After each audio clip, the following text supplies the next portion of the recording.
Greetings to everyone.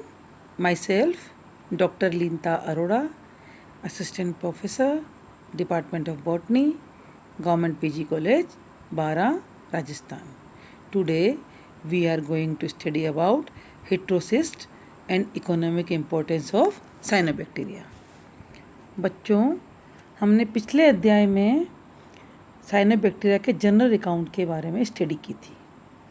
General account of cyanobacteria, इसके अंदर हमने साइनोबैक्टीरिया के जनरल कैरेक्टर्स के बारे में स्टडी की थी. साइनोबैक्टीरिया की सेल स्ट्रक्चर के बारे में स्टडी की थी.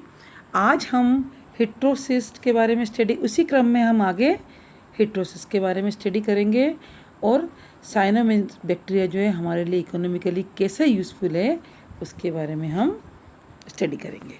सबसे पहले हम आते हैं हेटेरोसिस पे.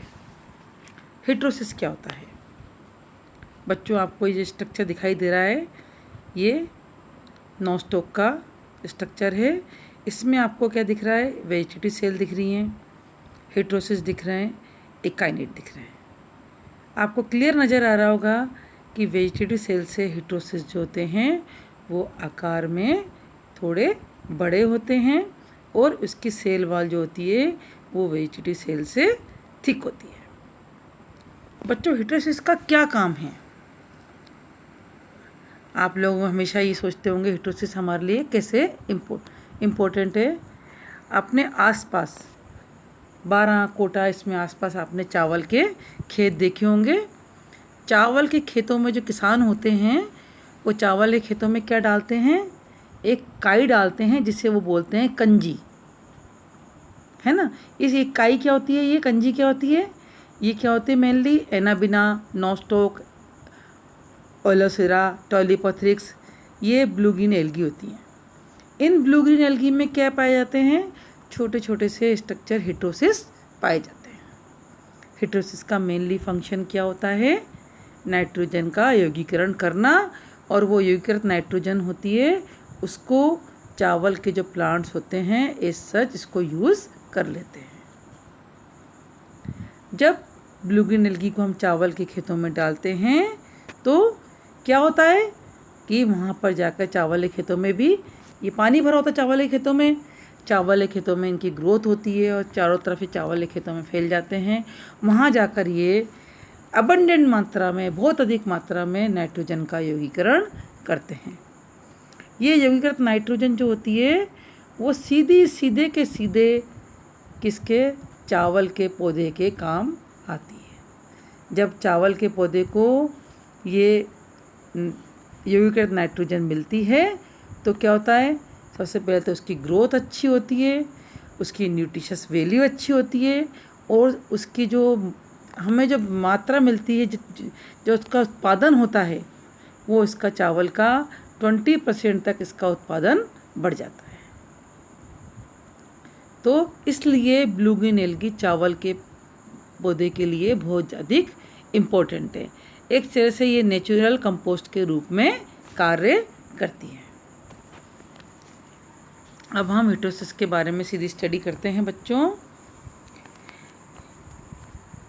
हेटेरोसिस, बहुत से फिलामेंटस ब्लू ग्रीन एल्गी में हेटेरोसिस पाई जाती है. ये वेजिटेटिव सेल से आकार में थोड़ी बड़ी होती है और इसकी सेल वॉल जो होती है ये वेजिटेटिव सेल से भी थिक होती है. इसका मुख्य कार्य क्या होता है बच्चों? मैंने अभी आपको बताया कि इसका मुख्य कार्य होता है नाइट्रोजन फिक्सेशन करना, यानी कि नाइट्रोजन का यौगीकरण करना. चावल के खेतों में अभी मैंने आपको बताया फार्मर्स क्या यूज़ करते हैं? Blue green algae. कौन कौन सी करते हैं? एनाबिना, नॉस्टॉक, टॉलीपथ्रिक्स, रेवुलेरिया, एलोसिरा, जिनके अंदर हेटेरोसिस नामक स्ट्रक्चर पाया जाता है जो नाइट्रोजन का यौगीकरण करता है. हेटेरोसिस क्या होता है? ये वेजिटेटिव सेल से आकार में बड़ी होती है और ये कैसे उत्पन्न होती है? ये वेजिटेटिव सेल से ही उत्पन्न होती है. इसके उत्पन्न होने में कायिक कोशिका जो वेजिटेटिव सेल होती है उसमें अनेक परिवर्तन होते हैं, अनेक चेंजेज होते हैं. कोशिका भित्ति के बाहर क्या होता है? मल्टी लेयर्ड आवरण बन जाता है, बहुस्तरीय आवरण बन जाता है। थाइलेकोइड्स जो होते हैं इसके विघटित हो जाते हैं, अनेक मम्ब्रेनस स्ट्रक्चर बन जाते हैं इसके अंदर। संचित कणिकाएं इसके अंदर विलीन हो जाती हैं। चारों तरफ म्यूसिलेज शीट, जैसे आपको स्ट्रक्चर में नज़र आ रहा है, चारों तरफ म्यूसिलेज शीट की थिक लेयर होती है। इसके बाद होमोजेनस लेयर पाई जाती है। इसके अंदर क्लियर नज़र आ रहा है कि इसके अंदर थाइलेकोइड जो होते हैं बिखरी हुई अवस्था में पाए जाते हैं, यानी कि वो विघटित हो जाते हैं। हिट्रोसिस दो प्रकार की होती है, terminal heterosis and intercalary heterosis. Terminal heterosis जो होती है वो तंतु के सिरे पर उपस्थित होती है तथा इसमें एक ही पोलर नोड्यूल पाया जाता है। अभी आपको स्ट्रक्चर में दिखाई दे रही है, जो स्ट्रक्चर दिखाई दे रहा है ये क्या है, इंटरकेलरी हिट्रोसिस। इंटरकेलरी हिट्रोसिस तंतु के बीच में पाया जाता है तथा इसमें दो पोलर नोड्यूल्स प्रेजेंट होते हैं। हिट्रोसिस कैसी होती है, थिक वॉल्ड, मोटी भित्ति युक्त पीले भूरे रंग की बैरल शेप्ड स्ट्रक्चर होती है। इसकी भित्ति फाइब्रस, होमोजीनस और लेमिनर होती है। दोनों सिरों पर कोशिका भित्ति अपेक्षाकृत मोटी होती है। आपको डायग्राम में क्लियर नज़र आ रहा है कि दोनों सिरों पर कोशिका भित्ति अपेक्षाकृत आपको मोटी नज़र आ रही है। हिट्रोसिस की आंतरिक भित्ति सेलुलोज की बनी होती है और बाहरी भित्ति पेक्टिन की बनी होती है। परिपक्व हिट्रोसिस में फोटोसिंथेसिस लेमिली जो होते हैं छोटे छोटे खंडों के रूप में पाए जाते हैं, यानी कि वो विघटित हो जाते हैं। हिट्रोसिस का कोशिका द्रव्य सघन व समांग होता है। इसमें मुख्यतः केराटिनॉइड्स पाए जाते हैं। इसका रंग क्या होता है, पीला होता है। येलो कलर की हिट्रोसिस हमेशा पीले रंग की येलो कलर की होती है। वेटेड सेल से आकार में बड़ी होती है, थिक वॉल्ड होती है। इसका निर्माण वेजिटेटिव सेल से ही होता है। इसमें थाइलेकोइड्स लेमिली जो होते हैं वो सघन व जालिकावत क्रम में परिधि की तरफ होते हैं। इसमें दो प्रकार के लिपिड्स पाए जाते हैं, glycolipids and acyl lipids. Mature हिट्रोसिस पर ध्रुवों पर पोलर नोड्यूल्स प्रेजेंट होते हैं। इन पोलर नोड्यूल्स में पोलर ग्रेन्यूल्स पाए जाते हैं। पोलर नोड्यूल्स में एक रिफ्रैक्टिव मटेरियल का प्लग बन जाता है, जिससे कि इसका समीपवर्ती कोशिकाओं से संपर्क समाप्त हो जाता है। जैसा कि आपको डायग्राम में क्लियर नज़र आ रहा है कि पोलर नोड्यूल हैं, इसमें साइड में पिट कनेक्शंस दिख रहे हैं। समीपवर्ती कोशिकाओं का एक प्लग बन गया और प्लग बनने के बाद इसका जो समीपवर्ती कोशिकाएं वेजिटेटिव सेल्स है, इससे इसका संपर्क समाप्त हो जाता है। अब हम हिट्रोसिस के कार्य के रूप में आते हैं। बच्चों, मैंने आपको सबसे पहले बताया है हिट्रोसिस का मेन फंक्शन क्या होता है। हिट्रोसिस पे आपका एक शॉर्ट नोट एग्ज़ाम में आ जाता है कि हिट्रोसिस के बारे में लिखिए। इसके बारे में आपके 1 मार्क्स के क्वेश्चन, जो शॉर्ट आंसर टाइप क्वेश्चंस होते हैं, वो भी आते हैं। कई बार हिट्रोसिस के बारे में मेजर क्वेश्चन भी बन के आता है, यानी कि हिट्रोसिस अपने आप में एक इम्पोर्टेंट टॉपिक है। बच्चों, हिट्रोसिस का मेन फंक्शन क्या होता है बच्चों? इसका मेन कार्य क्या होता है, मुख्य कार्य क्या होता है? नाइट्रोजन का यौगीकरण करना। ये वेजिटेटिव सेल से आकार में बड़ी होती है, येलो कलर की होती है, बैरल शेप्ड होती है और थिक वॉल्ड होती है। इसका मुख्य कार्य क्या होता है? नाइट्रोजन फिक्सेशन करना। और ये फिक्स नाइट्रोजन जो होती है, ये प्लांट्स के दूसरे पौधे जो होते हैं उनके लिए डायरेक्टली यूज़ होती है। हिट्रोसिस स्पोरुलेशन को भी कंट्रोल करते हैं। ये वृद्धि तथा नाइट्रोजन उपापचय में भी भाग लेते हैं और एक ही रिप्रोडक्टिव यूनिट के रूप में भी कार्य करते हैं। Various function has been assigned to the heterosis from time to time. First क्या है? The formation of akinete adjacent to the heterosis. Second, prevention of sporulation by detachment of heterosis from the vegetative cells.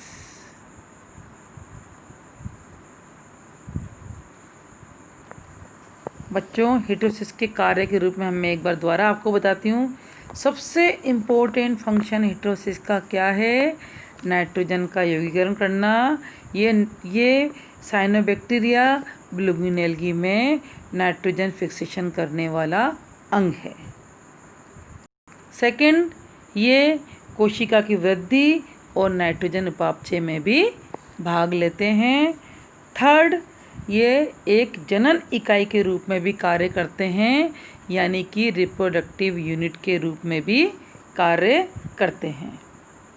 Fourth, heterosis जो होते हैं वो sporulation को भी control करते हैं।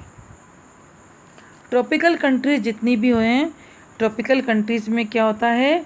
ब्लूगिन एल्गी जो होती है धान के खेतों में उर्वरता में मुख्य भूमिका निभाती है। Professor RN. सिंह के अनुसार एनाबिना, नॉस्टॉक, एलोसिरा, ट्रोलोपैथिक्स धान के खेतों की उर्वरता में वृद्धि करते हैं।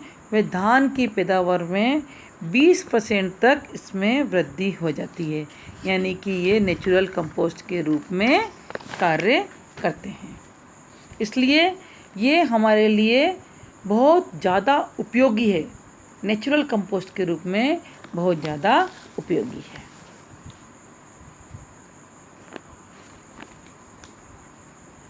Heterosis probably originated the Precambrium in response to the earth-changing environment and seem to be first example of morphological differentiation in the plant kingdom. Next हम आते हैं economic importance of cyanobacteria. Cyanobacteria जो होते हैं हमारे लिए इकोनॉमिकली कैसे useful हैं, ये हमारे लिए कैसे काम आते हैं, ये हमारे लिए कैसे फ़ायदेमंद हैं, ये हमें कैसे नुकसान पहुंचाते हैं, अभी हम इसके बारे में पूरी चर्चा करेंगे। Economic importance of cyanobacteria. First, they are one of the early colonizer of bare and barren areas. They provide suitable condition for the growth of other organisms even in the most hostile environment. सबसे मुख्य कार्य ब्लूगिन algae का बच्चों मैंने आपको बताया है। Main कार्य क्या होता है? नाइट्रोजन का यौगीकरण करना, नाइट्रोजन का फिक्सेशन करना। ब्लूगिन एल्गी की अनेक प्रजातियां वायुमंडल की नाइट्रोजन को नाइट्रोजन यौगिकों में स्थिरीकृत करने की क्षमता रखती हैं। इससे भूमि में उपजाऊपन में वृद्धि होती है। Next, blue green algae function as a food to several aquatic animal and human also. खाद्योपयोगी नीलहरित शैवाल। नीलहरित शैवाल की कुछ जातियां हमारे लिए और पशुओं के लिए, जानवरों के लिए भोजन के रूप में उपयोगी होती हैं। जैसे कि स्पाइरुलिना को ले लेते हैं हम, एग्जाम्पल स्पाइरुलिना को लेते हैं। स्पाइरुलिना को संपूर्ण आहार के रूप में यूज़ किया जाता है। इसके थैलस में सभी महत्वपूर्ण पोषक तत्व, carbohydrate, protein, amino acids, minerals, vitamins, enzymes, fat, pigments etcetera मौजूद होते हैं। इसलिए जब बड़े बड़े मिशन पे साइंटिस्ट जब जाते हैं तो वहाँ पर उनके पास भोजन की कमी ना हो और उनको सारे content, protein, carbohydrate, amino acids, minerals, vitamins मिलते रहें। तो इसके लिए क्या करते हैं, वो स्पाइरुलिना की एक ड्राइड टैबलेट बनाकर वो अंतरिक्ष में लेके जाते हैं, और भी कई मिशन पर अगर वो कहीं जा रहे हैं तो वहाँ पर स्पाइरुलिना की टेबलेट्स को बना के ले जाते हैं। और वो 1 टेबलेट, 2 टेबलेट, 3 टेबलेट, इस तरह उनकी डाइट होती है। और टेबलेट खाई यानी कि उनका पूरा के पूरा भोजन के रूप में उनके लिए वही डाइट मटेरियल के रूप में काम आती है। तो स्पाइरुलिना को एक संपूर्ण आहार के रूप में कार्य किया लिया जाता है। कारण क्या है? क्योंकि इसमें सभी पोषक तत्व मौजूद होते हैं। कौन कौन से? Carbohydrate, protein, amino acids, minerals, vitamins, enzymes, fats, pigments, सभी स्पाइरुलिना के अंदर मौजूद होते हैं।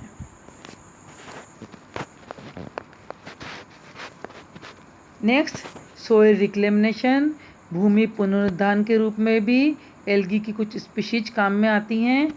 बंजर भूमि पर, कोई भी अगर भूमि बंजर है तो उस पर एनाबिना, नोस्टोक और साइटोनेमा जीवित रहकर नाइट्रोजन स्थिरीकरण द्वारा मृदा की पीएच को कम करके इसको खेती योग्य फर्टाइल लैंड में कन्वर्ट कर देते हैं।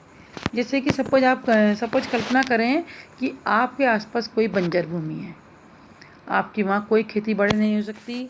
आप उस पर पानी का छिड़काव करें, अच्छे से खूब सारा पानी डालें। इसके बाद एनाबिना, नोस्टोक, साइटोनिमा, टेलिपोथ्रिक्स, एलोसिरा की कुछ प्रजातियां जो होती हैं उसको बंजर भूमि पर डाल दें। वहाँ पर क्या होगा? ये वहाँ जीवित रह जाती हैं उस भूमि पर, और वहाँ पर ये नाइट्रोजन स्थिरीकरण करती हैं। स्थिरीकरण करने पर क्या होता है? जब मृदा की पीएच होती है वो अपना आप कम हो जाती है, क्योंकि ये नाइट्रोजन का युगीकरण करती है। और इससे क्या होगा? मृदा को नाइट्रोजन डायरेक्टली मिल रही है, तो मृदा क्या होगा? जो स्टेराइल लैंड होती है वो फर्टाइल लैंड में कन्वर्ट हो जाती है। Antibiotics can be manufactured from extract of Lyngbya. Lyngbya की कुछ जातियों से एंटीबायोटिक्स का भी निर्माण किया जाता है। Species of Anabaena and Aulosira do not allow mosquito larva to grow nearby. यानी कि एनाबिना व एलोसिरा की कुछ जातियां जो होती हैं उनकी प्रेजेंस में मॉस्किटो के जो लार्वा होते हैं उनकी ग्रोथ नहीं होती है। Such cyanobacteria can be inoculated in villages, pond and rice field to prevent the growth of mosquito. इसको जो ये एल्गी होती है इसको हम क्या करते हैं? हम राइस फील्ड्स में, पॉन्ड्स में सब जगह का डाल देते हैं, तो यहाँ पर मच्छरों के लार्वा और मच्छर यहाँ पर नहीं पनपते हैं।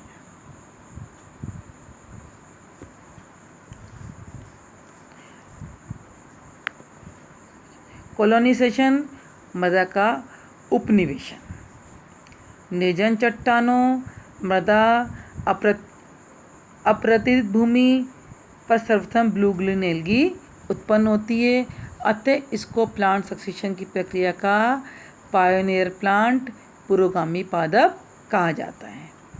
कोई भी निर्जन चट्टान जहाँ पर कि प्लांट सक्सेशन स्टार्ट नहीं हुआ है, कोई भी निर्जन चट्टान को ले लीजिए आप, कोई मृदा अपरत भूमि यहाँ पर की या कि जो भी इनफर्टाइल लैंड है या निर्जन चट्टान है, वहाँ सबसे पहले क्या उत्पन्न होती है? वहाँ सबसे पहले सर्वप्रथम ब्लू ग्रीन एल्गी उत्पन्न होती है। फिर उसके बाद ब्लू ग्रीन एल्गी मृदा की जो चट्टानें होती हैं, मृदा है, उसको अपघटित करके और ये प्लांट सक्सेशन की पूरी प्रोसेस को डेवलप करती है। इसलिए इसको प्लांट सक्सेशन का पायोनियर प्लांट यानी पुरोगामी पादप कहा जाता है। Cyanobacteria can grow on the walls and roof of buildings during the rainy seasons, causing discoloration, corrosion and leakage. Cyanobacteria यानी कि ब्लू ग्रीन एल्गी की कुछ जातियाँ जो होती हैं दीवारों पर, छतों पर, बिल्डिंग पर रेनी सीजन में यानी बारिश के मौसम में लग जाती हैं और वहाँ पर इसका डिस्कलेशन कर देती हैं और वहाँ पर लीकेज उत्पन्न करती हैं। They produce water bloom, imparting wet odor and color to water bodies. जल प्रस्फुटन उत्पन्न करती हैं। साइनोबैक्टीरिया की कुछ जातियाँ क्या होती हैं? अनेक जल प्लावित स्थान जलाशयों में सघन वृद्धि कर कर यानी कि एबंडेंट ग्रोथ हो जाती है इनकी, जल का विशेष रंग प्रदान करते हैं जिससे जल में दुर्गंध आ जाती है, जल विषाक्त हो जाता है, पानी में सड़ी हुई मछलियों जैसी गंध आती है। एनाबेना की साइनोबैक्टीरिया की कुछ स्पीशीज क्या होता है, अनेक जल प्लावित स्थान जलाशयों में एबंडेंट मात्रा में ग्रोथ करती हैं यानी कि बहुत अधिक वृद्धि करते हैं। बहुत अधिक वृद्धि करने पे क्या होता है, जल को विशेष रंग प्रदान हो जाता है जिससे जल में दुर्गंध उत्पन्न होती है, जल विषाक्त हो जाता है, टॉक्सिन हो जाता है, पानी में सड़ी हुई मछलियों जैसी गंध आती है, पानी में ऑक्सीजन की कमी हो जाती है, वे न्यूरोटॉक्सिन्स उत्पन्न हो जाते हैं।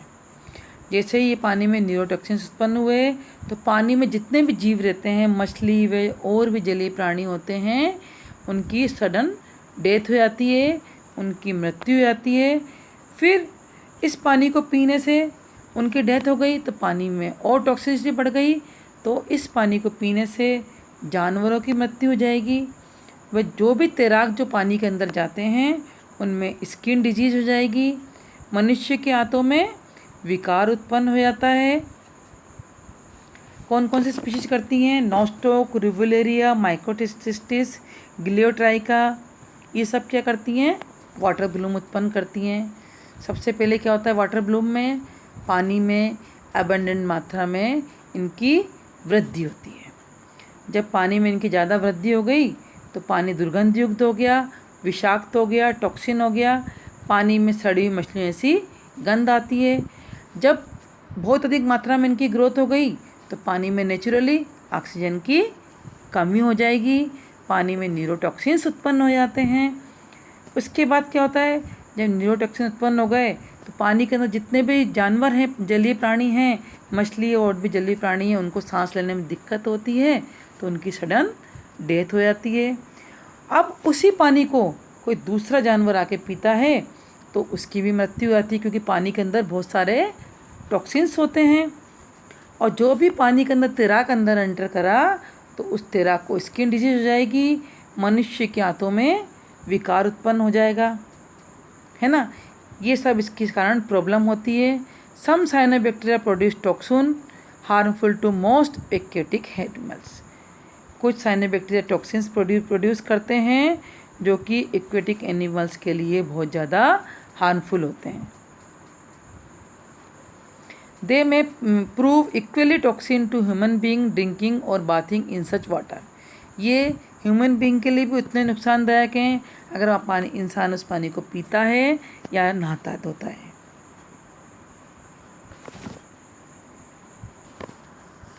अब नेक्स्ट है water supply. Blue green algae की अनेक स्पीशीज जो होती हैं, ऑसिलेटोरिया, माइक्रोसिस्टिस, तेज़ी से वृद्धि कर कर पाइपलाइन को अवरुद्ध करती हैं। पीने के पानी में बदबू आती है, वे जलापूर्ति में बाधा उत्पन्न करती हैं। ब्लू ग्रीन एल्गी की अनेक जातियाँ क्या करती हैं, ऑसिलेटोरिया, माइक्रोसिस्टिस, जितनी भी प्रजातियाँ हैं पानी में तेज़ी से ग्रोथ करती हैं, बहुत तेज़ी से उनकी वृद्धि होती है। इससे क्या करते हैं, ये पाइपलाइन को अवरुद्ध करती हैं, पीने के पानी में बदबू आ जाती है, वे जलापूर्ति में बाधा उत्पन्न होती है। तो हम दोबारा से एक बार रिपीट करते हैं, economic importance of cyanobacteria. Firstly क्या है, नाइट्रोजन का यौगीकरण करते हैं, नाइट्रोजन फिक्सेशन करते हैं जो कि दूसरे प्लांट्स के लिए उपयोगी होते हैं।